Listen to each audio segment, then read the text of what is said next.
এতগুলা গিফট পেয়ে গেছি। আবার বলো। 3 বার।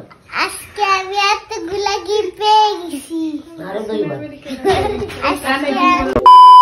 কিছু সময় বাচ্চাদের মুখে একটু হাসি আনার জন্য বড়দের একটুখানি স্যাক্রিফাইস করতেই হয়, না হলে দেখা যায় যে বাচ্চারা অনেকটাই মন খারাপ করে। যাই হোক, আজকে শুরুতে চলে গেছিলাম আমার ভাবির বাবার বাড়িতে, কারণ আমার ভাবির ভাগ্নের মূলত আজকে জন্মদিন। সে উপলক্ষে আমাদের সবাইকে ইনভাইট করা হয়েছিল। সবকিছুই ঠিকঠাক ছিল, বাট এই বছর এসেই শুনতে পেলাম আজকে যে বার্থডে গার্ল তার তো অনেক বেশি জ্বর। জিনিসটা শুনে অনেকটাই খারাপ লাগলো। আজকে যার জন্মদিন সেই মূলত অনেকটাই সিক। এর মাঝেও তো তারা আয়োজন করতেছিল শুধুমাত্র পিচিটার মুখে একটু হাসি আনার জন্য। আমিও ভাবিদের বাড়ির আশেপাশে ঘুরে দেখা একটু ব্যস্ত ছিলাম। আমি যেহেতু এখানকার কিছুই চিনি না, এই জন্য হচ্ছে আমার সবকিছু চিনতে অনেকটা ভালোই লাগতেছিল। খেয়াল করলাম যে ভাবিদের বাসায় অনেক বড় একটা পিচ ফল গাছ, আর এই পিচ ফল আমার খুবই ফেভারিট। ঘুরে দেখার মধ্যে আমার ভাই একটু আকাশ করে ফেলছে, মানে তোমরা তো দেখতেই পারতেছো বাসার যে ট্যাঙ্কিটা ছিল ওটার পাইপ আমার ভাই একদম খুলে ফেলছে। ওইটা খুলে ফেলার পরে ও একাই ট্রাই করতেছিল লাগানোর জন্য। এছাড়া ভাই অনেকটাই ভয় পেয়ে গেছে, ও ভাবছে কি না কি হয়েছে। আমার ছোট বোনও তো আমার ভাইয়ের মতো ট্রাই করতেছিল পাইপটা লাগানোর জন্য, বাট এইসব পাইপ তো আর এইভাবে লাগানো যায় না, ওদেরকে কে বোঝায়। চলে আসলো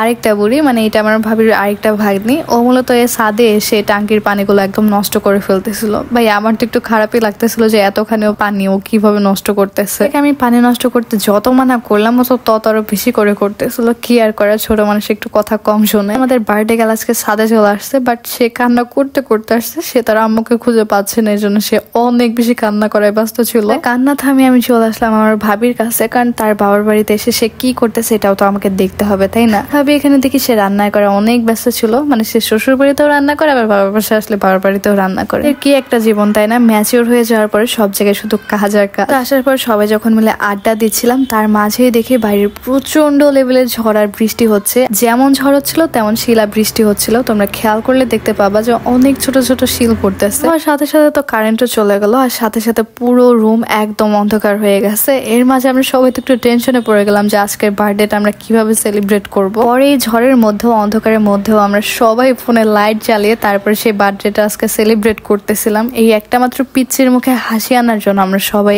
এতটা কষ্ট করে ওর বার্থডেটা আজকে সেলিব্রেট করতে যাচ্ছি। আজকের বার্থডে গার্লটা কিন্তু মাশাআল্লাহ দিলে খুবই প্রিটি, আর সাথে সে যখন একটা পিঙ্ক কালার ড্রেস পরছে তখন তাকে আরো বেশি প্রিটি লাগতেছিল। ড্রেসের সাথে তার কেকের কালারটাও তো অনেকটা ম্যাচ হয়ে গেছে, এর জন্য সে তো আরো অনেক বেশি হ্যাপি ছিল। মানে ও হচ্ছে আজকে টোটালি অনেক বেশি হ্যাপি, কাজ ওর বার্থডে সেলিব্রেট করা হচ্ছে।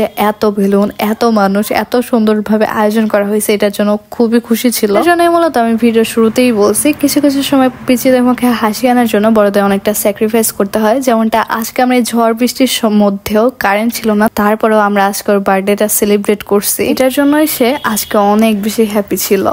এতগুলা গিফট পেয়ে গেছি। আবার বলো। 3 বার। আজকে আমি এতগুলা গিফট পেয়ে গেছি। আরো 2 বার।